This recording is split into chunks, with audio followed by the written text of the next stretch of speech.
Good afternoon. Just to reintroduce myself, my name is Randy Kirchain, and I wanted to share with you, I guess, one thing that I think is sort of an important framing concept, which, one of the features of being one of the later panelists is that certainly a lot of what you thought you might say when you came in the day has been said, so I'll shift that up a little bit. But I do still think it's important to remind ourselves of a key principle. But then I'm going to move on and address one of the kinds of questions that Hisham framed for us, which are, what are some of the obstacles or challenges that we see of taking environmental performance evaluation and inserting it into the decision-making context, basically making it affect real-world decisions about infrastructure. So the framing principle that I wanted to share, and it's one that maybe I'm preaching to the choir here, but maybe I want to inspire you to go out and preach to others that aren't, and that is that we have to remember what Caesar just said, which is that we have to take a life cycle perspective if we're going to get a real grasp on sustainability. And earlier, Dr. Willis over here even pointed out that even when we say life cycle, what we really ought to be maybe is framing that even more broadly to a systems perspective. What I wanted to share as maybe just a way to bring that home a little bit, let's see if we can move that. Let's see. We have a little technical challenge here between the two systems, but is to sort of reveal what I think is an interesting observation. It sort of points to some new ways, new leverage to realize sustainable or environmentally favorable infrastructure that's come out of research, not just within MIT work, but across a number of groups.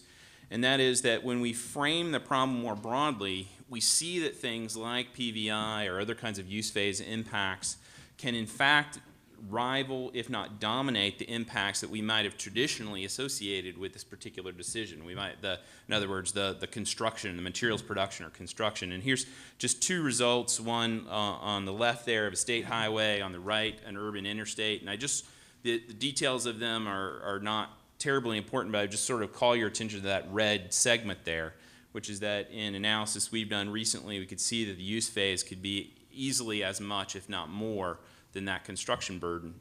And you don't get those insights if you don't frame that problem broadly enough to take the time to go and understand what those other impacts might be. And in some systems that might be impacts that are at end of life. In others it may be in the construction or materials phase that we more traditionally would associate it with it. But either way, we won't know where those points of leverage are if we don't frame the problem broadly enough. So having said that, if that's our challenge, if we're going to try to bring that kind of broad-scale analysis into real-world infrastructure decisions, what are some of the big challenges that are out there, and what are some of the things that we within the infrastructure community can do about them? And so if we can maybe move forward one. I'm going to touch on two that I was able to fit on one slide, and three that I was able to fit in my budgeted third slide, which I didn't count my title slide in that. I didn't clear that ahead of time with Hisham here.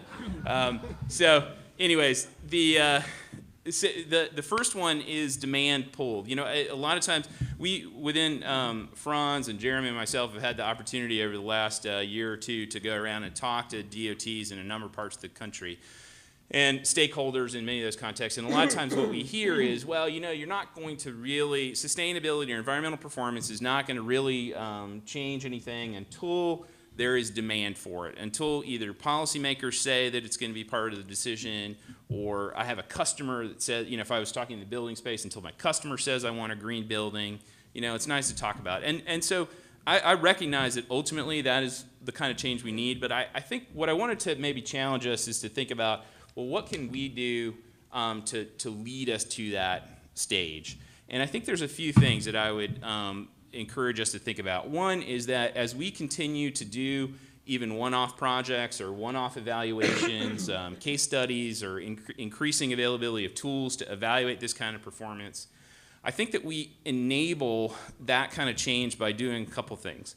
One is the shift of audience. That I think a lot of times we think of the stakeholders that we have to influence, or federal stakeholders, or maybe state DOTs, and I think those are important ultimately. But one of the messages we've been hearing and talking to folks around the country is that maybe there's a real opportunity to influence local or regional decision makers.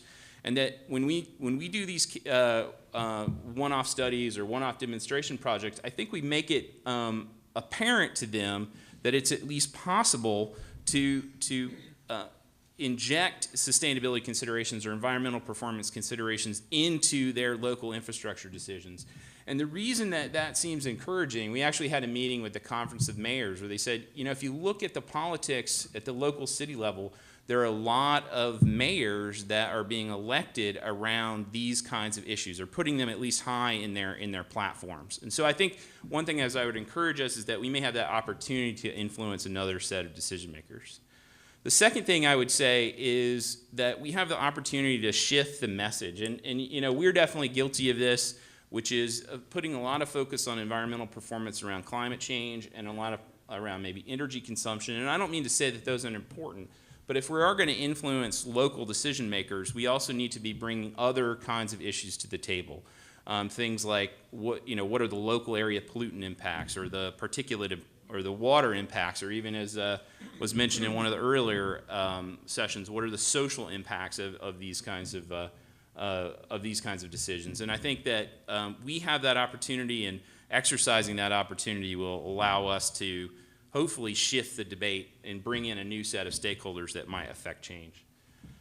Finally, I think that if we do that, maybe we can shift from environment as this thing that we try to manage to something where companies would be innovating on and leading to new solutions. So I think we can influence demand pull. Really quickly, one of the things that we need to continue to be working on is essentially the cost of doing these evaluations. That until these kind of evaluations can essentially fit directly into the design toolkit that a decision maker is using, whether that be real cost for life cycle costing, or Darwin ME, or whatever other tool they're using to evaluate physical performance, until it's until it seamlessly integrates with whatever that toolkit is, then it's often going to be viewed as an extra time sink, an extra resource requirement that they don't have the time or money to do. And so that, I think, is a key challenge for us to address. And I think that an element of that is standards for data exchange, standards for data collection that'll make that more feasible. And then finally, if I can get one last click from you. The last thing that I want us to, and this is just a caveat that I think we need to be careful of, but not something that I think is a showstopper, and that is for us to understand and characterize and be honest about what the uncertainty is in these kinds of assessments. The fact of the matter is that when we want to evaluate environmental performance, well, many of you can probably understand what the uncertainty is in evaluating the cost of a system that's not going to be built for a couple of years and that's going to be operated over decades. So imagine that mapped to environmental performance. That uncertainty is large. We need to be honest about that, but that doesn't mean that that uncertainty prevents us from making decisions. And so I think that, just because I have, I think, a minute and a half here left, just to emphasize that point, the reason we need to be honest about that uncertainty is so that we don't fall into a trap of environmental quantification being something that isn't believed, that people become skeptical about. And the example that I cite to folks in this space, that an industry that I think has run into this, is the biofuels industry.